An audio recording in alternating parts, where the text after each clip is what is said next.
Bismillahirrahmanirrahim. Assalamualaikum warahmatullahi wabarakatuh.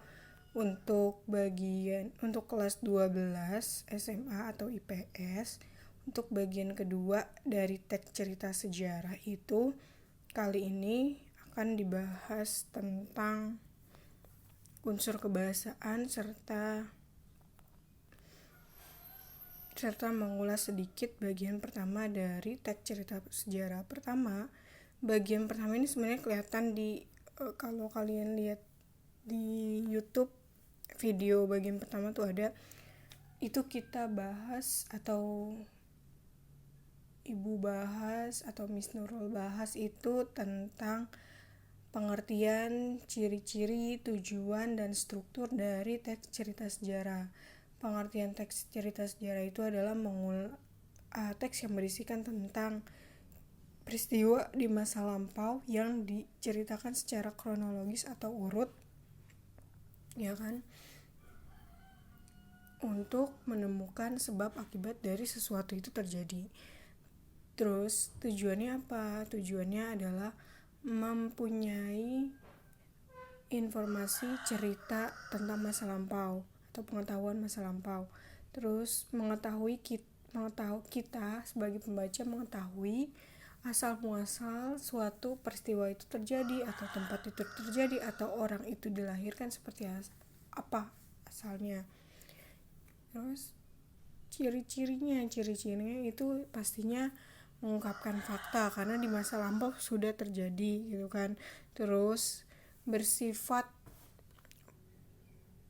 objektif itu sesuai fakta yang ada, disajikan secara urut atau kronologis dari awal sampai puncak permasalahan dan sampai pada bagian akhir dari teks cerita sejarah. Terus kalau untuk strukturnya itu ada orientasi merupakan pengenalan. Terus yang kedua itu ada urutan peristiwa itu bagian peristiwa dari sejarah. Misalnya 17 Agustus, sebelum 17 Agustus itu 16-nya ngapain, 15-nya ngapain gitu kan, sampai pada sejarah 17 Agustus. Terus yang terakhir, yang ketiga, reorientasi itu pengambilan kesimpulan. Misalnya mengambil kesimpulan itu berdasarkan fakta atau cerita yang ada. Contohnya berarti 17 Agustus itu dibuat sebagai hari kemerdekaan Indonesia karena berdasarkan urutan waktu yang tepat. Jadi ngambil kesimpulan berdasarkan ceritanya, bukan pengambilan kesimpulan secara pribadi. Contoh secara pribadi misalnya Indonesia merdeka diharapkan tanggal 17 Agustus, itu sudah pribadi. Nah, yang sekarang kita bahas adalah unsur kebahasan teks cerita sejarah. Unsur kebahasan dari teks cerita sejarah itu ada 4. Ini artinya bahasa yang digunain teks cerita sejarah tuh ada pronomina pertama, yang kedua frasa adverbial atau adverbia, sama aja. Terus frasa konjungsi temporal, yang keempat verba material. Nah, pronomina itu apa sih? Pronomina itu kata ganti orang, kata ganti pemilikan, kata ganti tanya, kata ganti petunjuk, dan kata ganti tak tentu. Maksudnya gimana kata ganti? Nah, kalau misalnya kita cerita tentang Bung Karno, nggak mungkin dong kita mengungkapkan orangnya dengan nama Soekarno terus dari awal sampai akhir. Maka digantilah dengan kata aku, saya, untuk kalau kita bercerita tentang diri sendiri. Kalau kita bercerita tentang orang lain, berarti kita bisa pakai kata dia, ia, beliau. Nah, sedangkan kata ganti orang kedua itu ada kamu, anda, ya kan. Ada jamaknya itu kita, kami. Sedangkan untuk orang lain kalian, mereka, ya kan. Terus kalau kata ganti kepemilikan itu ada contohnya bukumu, buku kamu, buku aku, itu kepemilikan. Nah, sebelumnya mengungkapkan buku kamu dan buku aku itu udah dijelasin. Buku itu milik siapa? Misalnya Rani mempunyai 2 buku. Berarti buku Rani ada, atau buku kamu ada 2 buku gitu. Kata ganti tanya pasti adiksi Mbak, intinya apa, dimana, kapan, siapa, mengapa, dan bagaimana. Intinya kalau misalnya dia udah disebutin di awal nih tentang siapa yang dibahas atau apa yang dibahas, terus kamu menggunakan kata tanya di berikutnya, itu sudah merupakan kata tanya berupa ganti, kata ganti berupa tanya. Terus kata ganti petunjuk, ini itu, di sana, di situ, ini itu untuk sesuatu, di sana, di situ untuk tempat. Kata ganti tak tentu, misalnya masing-masing, sesuatu, para, beberapa. Nah, yang kedua itu ada frasa adverbial. Frasa adverbial itu menunjukkan keterangan nih. Miss kasih tahu bedanya kata sama frasa dulu deh. Di bagian 5. Kata itu terdiri dari satu kata. Kalau frasa itu terdiri dari 2-3 kata. Intinya, si frasa itu dia tidak membentuk kalimat walaupun terdiri dari 2-3 kata. Kan kalau pembentukan kalimat tuh intinya harus ada subjek dan predikat. Tapi frasa ini nggak ada subjek dan predikat, atau cuman frasa verba doang atau frasa subjek doang. Makanya dia dibilang frasa dan terdiri dari berapa kata. Nah, kata itu kan ada subjek, predikat, objek. Subjek itu bisa dibilang menggunakan kata pronomina. Predikat itu bisa dibilang verba. Objek itu dibilang nomina, keterangan itu dibilang adverbia. Bedanya kata dan frasa. Kata makan, itu kata tuh satu kata.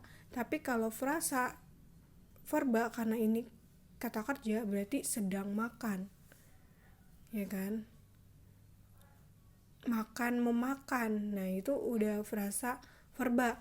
Terus ada kata saya itu merupakan pronomina. Terus frasa pronominanya gimana?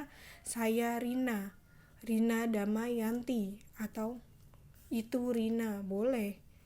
Itu merupakan frasa pronomina. Mobil itu objek atau nomina. Terus frasa nominanya gimana? Mobil baru, mobil tua, mobil lama, ya kan? Itu semua nomina. Terus yang keempat ada perpustakaan. Perpustakaan itu masuknya keterangan tempat tuh, atau adverbia tempat. Terus jadiin frasa gimana? Ya udah, perpustakaan sekolah, perpustakaan rumah, dan sebagainya. Tuh. Yang selanjutnya, yang ketiga itu kita bahas konjungsi temporal. Konjungsi temporal ini nggak lepas dari teks cerita sejarah. Dia karena di ceritanya berurut, makanya dia menggunakan konjungsi temporal. Contohnya lalu, sebelum, kemudian kalau di contoh kalimat itu. Terus ketika, pada saat itu, sejak ini, sejak itu. Nah, itu yang dibilang konjungsi temporal. Yang terakhir ada verba material. Verba material ini berfungsi menunjukkan aktivitas yang dilakukan oleh partisipan. Maksudnya gimana? Jadi verba itu kan kata kerja, material itu harus ada sesuatu yang bersifatnya benda, material. Misalnya, contohnya mengendarai. Diki mengendarai motor gede yang baru saja dia belikan.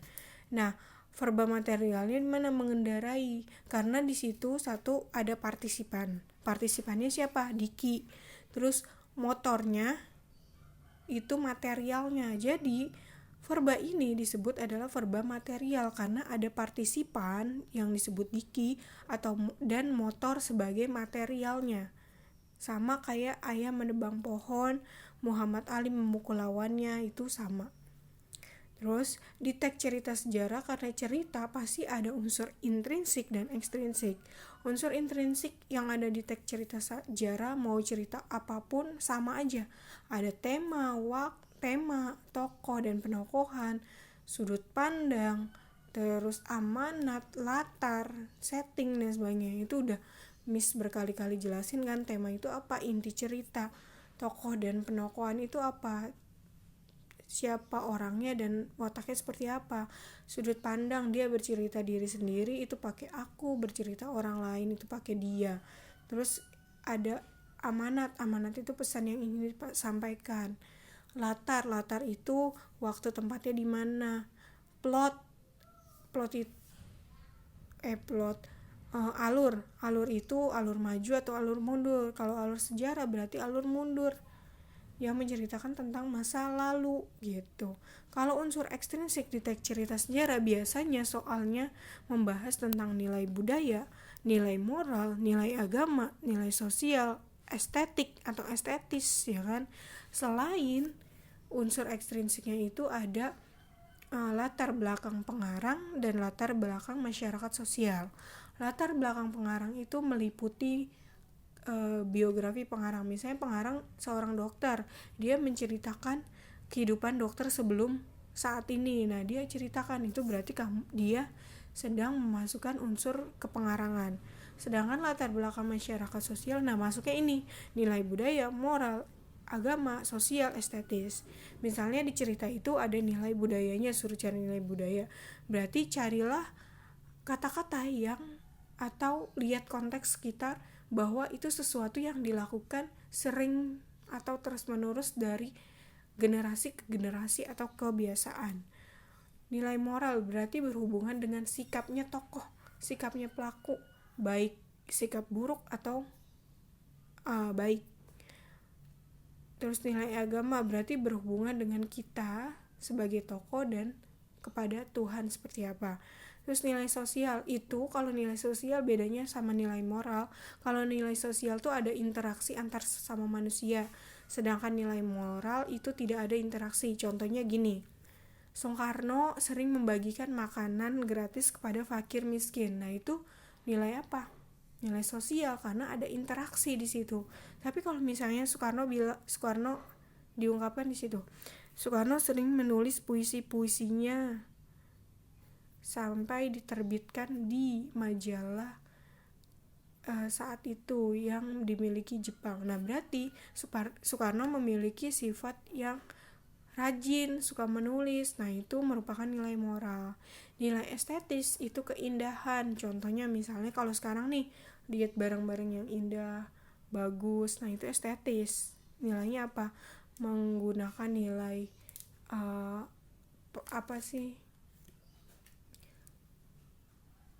keadaan Jepang, industrialis dan sebagainya. Kayak rumah itu estetis kan.